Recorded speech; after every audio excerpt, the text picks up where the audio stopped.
தமிழ்நாட்டில் எவ்வளவுப்பா கடன் வாங்குனீங்கன்னு கேட்டா 10 ஆண்டு காலம் அதிமுக ஆட்சியில வாங்கிய கடன் 4,86,000 கோடி.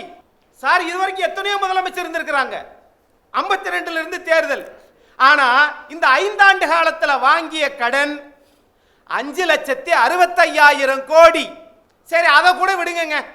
எங்க 13 பேரை சுட்டு துப்பாக்கி சூடு துப்பாக்கி சூடுன்னு சொன்னீங்களே, தமிழ்நாட்டினுடைய ஊடகங்கள் மௌனமாக இருப்பது பல பேருக்கு வருத்தமா இருக்குது. இந்த 5 ஆண்டு காலத்துல அரசின் கவன குறைவினால் 151 பேர் இறந்திருக்கிறார்கள். ஆனால் நாட்டில் மௌனம், யாரும் பேசல. பேச விடாம பாத்துக்குறோம். இல்ல பேச விடாம பாத்துக்கறாங்களா? ரெண்டும் தான் நடக்குது. இல்ல நீங்க பேச விடாம பாத்துக்குறோம், பேசினாலும் பேசுறவங்களா பாத்துக்குறோம். இப்ப நீங்க தான் பேசுறீங்களே. இப்ப நான் இங்க பேசுறேன்னா ஒரு ரூமுக்குள்ள நிஜந்தன் சார் கூப்பிட்டாருன்னு வந்து பேசுறோம். இல்லாடி பேச மாட்டீங்க. வெளியில யாரும் பேச விடுறது இல்லையா?